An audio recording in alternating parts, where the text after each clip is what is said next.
pagi teman-teman, kita berjumpa lagi dalam video pembelajaran online ya, masih tentang performance appraisal berbasis KPI. Jadi dalam video sebelumnya saya sudah mengatakan bahwa ketika Anda mau melakukan penilaian kinerja karyawan, itu sebaiknya ada dua elemen yang dinilai ya, elemen KPI dan elemen kompetensi. Nah di sini kita akan mencoba melihat yang pertama ini adalah aspek elemen kompetensi dulu, aspek pertama dari performance appraisal ya. Bisa Anda lihat ya di depan halaman Anda itu ya, saya menjelaskan mengenai bagaimana menyusun KPI ya, flow-nya ya. Jadi ketika Anda mau menyusun KPI itu harus mengacu pada area kinerja utama Anda ya, dan area kinerja utama itu dibangun dengan mengacu pada job description atau workflow atau expected result ya. Tapi job description flow tadi harus diterjemahkan menjadi area kinerja utama atau sasaran kinerja utama ya. Jadi kita fokus pada sasaran kinerja yang utama dan kemudian nanti sasaran kinerja yang utama itu diterjemahkan menjadi serangkaian KPI yang terukur. Jadi kita ngukur resultnya mas, bukan aktivitas Anda sibuk gitu ya, ngumpulin macam-macam gitu ya. Kalau itu mungkin job desk-nya ya. Jadi job desk itu list of activities, prosesnya. Tapi yang mau kita ukur itu sebenarnya result-nya. Ya, result hasil akhirnya. Ya, jadi ibarat Anda bikin nasi goreng, mungkin prosesnya macam-macam mas ya, aktivitasnya. Tapi KPI-nya sebenarnya sederhana. Bagaimana komentar para pengunjung atau para orang yang memakan nasi goreng Anda, enak atau tidak, itu hasil akhirnya. Ya. Seperti sepak bola juga ya, jumlah dribble yang Anda lakukan, jumlah sprint yang Anda lakukan itu mungkin penting ya, prosesnya ya. Tapi ya ujung-ujungnya sebenarnya goal yang mau kita ciptakan ya, resultnya. Ya. Jadi kalau bisa kita mengukur resultnya ya, resultnya. Nah nanti saya akan tunjukkan contoh-contoh KPI-nya yang fokus pada result utama ya, area-area kunci di dalam bidang Anda itu apa sebenarnya KPI-nya ya. Nah seperti yang Anda lihat di halaman depan Anda ini juga KPI itu melalui 5 tahap mas ya, identifying, defining, measuring, monitoring, dan reporting. Ya, jadi ada 5 fase itu mas ya mbak-mbak yang sangat krusial ya. Jadi yang pertama mengidentifikasi KPI-nya ya. Katakanlah misalnya Anda mau menciptakan lingkungan kerja yang kondusif ya di kantor Anda. Apa sih KPI-nya? Lingkungan kerja yang kondusif itu bahasa yang abstrak, yang tidak terukur. Nah, kalau kita mau jadikan KPI itu pilihannya ada banyak sebenarnya. Misalnya ada 2 contoh KPI yang bisa digunakan. Yang pertama adalah skor kepuasan karyawan. Jadi kita bikin kuesioner survei, kita tanya kepada karyawan Anda mengenai kepuasan mereka terhadap lingkungan kerja. Kalau mereka bilang dari skala 1 sampai 10 misalnya bilang 8, itu artinya mungkin cukup puas ya. At least 8 ke atas. Jadi di scoring, tingkat kepuasannya itu di scoring. Ya, jadi scoring itu salah satu cara, skor kuesioner itu salah satu cara untuk mengkuantifikasikan hal-hal yang bersifat intangible ya. Hal-hal yang bersifat kualitatif itu bisa dikuantifikasikan dengan cara survei tadi. Skor kepuasan karyawan. Itu pilihan KPI yang pertama untuk mengatakan atau merujuk pada tujuan area kinerja utama tadi Anda. Membangun lingkungan kerja yang kondusif. Pilihan KPI yang kedua bisa juga adalah employee turnover. Ya. Itu lazim digunakan juga. Kalau employee-nya sering keluar, itu pertanda bahwa lingkungan kerjanya mungkin tidak bagus. Ya. Karyawannya tidak betah sehingga mereka banyak keluar. Ya. Jadi sebenarnya dari satu sasaran kinerja itu bisa dipilih banyak KPI ya, mas-mas mbak-mbak ya. Ada berbagai opsi KPI. Nanti saya tunjukkan contoh-contohnya. Nah, kita selalu bilang minimal 1 KPI ya. Kalau mau 2 ya boleh. Jadi misalnya tadi lingkungan kerja yang kondusif, Anda mau ambil dua-duanya, ya boleh. Ya. Itu mengidentifikasi dulu. Nah, kemudian yang kedua adalah mendefinisikan. Ya, mendefinisikan ini sederhana, Mas. Anda mencoba menjelaskan apa definisi employee turnover. Misalnya definisi employee turnover itu adalah jumlah karyawan yang keluar selama setahun dari Januari sampai Desember. Dibagi jumlah total karyawan ya, pada akhir tahun misalnya. Ya. Jadi jumlah total karyawan yang keluar sejak Januari sampai Desember dibagi jumlah total karyawan pada bulan Desember. Itu namanya employee turnover. Definisinya seperti itu. Kalau definisi skor kepuasan karyawan apa? Ya kita definisikan, skor kepuasan karyawan adalah hasil dari analisa kuesioner yang disebarkan kepada karyawan yang menanyakan mengenai berbagai aspek lingkungan kerja, kepuasan mereka terhadap lingkungan kerja.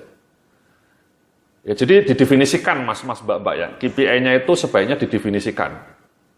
Kenapa itu penting? Karena itu membuat kita paham apa sih makna KPI ini, ya. Apa makna KPI ini. Jangan sampai Anda membuat KPI tapi Anda tidak paham apa makna KPI itu. Ya. Nah, yang ketiga yang tidak kalah penting ini measuring. Ini yang sering terjadi banyak kegagalan proses penerapan KPI itu di measuring, Mas. Contohnya tadi misalnya KPI adalah skor kepuasan karyawan. Sudah dipasang, dikasih target misalnya minimal skornya 8. Tapi kemudian Anda tidak punya tools, tidak punya instrumen kuesioner untuk melacak survei kepuasan karyawan. Itu kan dangerous, Mas. Sehingga nanti ketika akhir tahun dilacak ya kita nggak punya data. Itu sering terjadi. Banyak KPI bagus, tapi kemudian Anda tidak punya resource untuk melacak realisasi KPI itu. Ini kunci, Mas. Pengalaman saya menerapkan KPI di banyak perusahaan itu, kegagalan KPI terjadi karena Anda tidak tekun melacak datanya. Tadi contoh kedua misalnya employee turnover, itu bagus. Tapi sayang sekali banyak perusahaan yang juga tidak melacak employee turnover. Ya. Sehingga datanya kosong. Ya, itu sering terjadi. Itulah kenapa ketika saya menerapkan KPI itu saya selalu punya pesan bahwa Anda pilihlah KPI yang mudah dipahami dan juga mudah didapat data realisasinya. Ya, mudah didapat data realisasi. Misalnya kayak tadi skor kepuasan karyawan, itu KPI yang bagus menurut saya, tapi kadang-kadang agak ribet, Anda harus bikin kuesioner gitu ya. Sehingga kita ganti dengan employee turnover saja. Employee turnover kan datanya mudah didapat, tidak perlu bikin kuesioner. Itu, Mas, ya. Itu measuring itu sering menggagalkan proses KPI ini measuringnya, ya. Contoh lain lagi misalnya KPI-nya adalah tingkat ketepatan waktu rekrutmen, ya. Misalnya targetnya 60 hari sudah harus direkrut karyawan yang baru yang dibutuhkan. Itu sering dipakai itu KPI tingkat ketepatan waktu rekrutmen itu. Nah, again seringkali terjadi banyak perusahaan yang tidak melacak tingkat durasi rekrutmen itu. Mereka tidak pernah merekap ya, kapan request-nya. Ya. Jadi definisi rekrutmen tepat waktu itu sejak dari request sampai orangnya tanda tangan kontrak misalnya, tanda tangan sign sebagai karyawan baru. Bukan tanggal masuk ya, bukan tanggal masuk karyawan, tapi tanggal bahwa dia sudah bikin perjanjian kerja dengan kita, agreement gitu. Jadi sejak request sampai agreement itu dilacak berapa hari. Mungkin ada yang 70 hari karena sulit ya, karyawannya sulit dicari, posisi-posisi yang sulit itu biasanya lama. Misalnya kayak programmer atau manajer itu lebih lama dibanding staff gitu ya. Tapi dalam semua posisi itu sebaiknya dilacak durasinya. Sehingga ketika akhir tahun Anda bisa merata-rata berapa durasi rekrutmen Anda. 60 hari kah, 40 hari kah, atau 70 hari. Nah, itu harus dilacak kalau Anda punya KPI tingkat ketepatan waktu rekrutmen. Ya. Itu yang mas-mas Mbak ya. Nah, yang berikutnya setelah Anda measuring, itu kunci. Yang kedua ya monitoring, dimonitor. Tiap bulan kalau angkanya bisa muncul tiap bulan. Kayak rekrutmen tadi tingkat ketepatan waktu kan tiap bulan bisa dilacak. Kalau ada rekrutmen baru ya. Tapi kalau kayak skor kepuasan karyawan, biasanya di banyak perusahaan hanya dilakukan sekali setahun ya. Biasanya di bulan November misalnya. Ya sudah, tiap bulan mungkin realisasinya kosong ya, hanya di bulan November nanti muncul. Employee turnover bisa dilacak tiap bulan. Ya, tiap bulan bisa dilacak berapa jumlah karyawan yang keluar bulan ini. Dibagi jumlah karyawan pada bulan itu lebih tajam. Ya, dimonitor. Dan kemudian yang terakhir dilaporkan. Ya, diraporkan. Nah, kalau perusahaan-perusahaan Anda sudah punya IT yang bagus, pakainya aplikasi, Mas, bukan pakai Excel ya. Kalau pakai Excel itu masih agak kuno ya, jadi kadang-kadang filenya berserakan gitu ya, scatter. Tapi kalau Anda punya aplikasi software, jadi semua karyawan Anda ngisi KPI-nya di software itu mudah, bagus. Sehingga Anda punya semacam dashboard. Anda sebagai manajer HRD-nya bisa memantau KPI karyawan Anda hanya dengan dashboard itu. Dituliskan nomor induk pegawainya, muncul KPI-nya. Itu lebih bagus, lebih maknyus. Ya.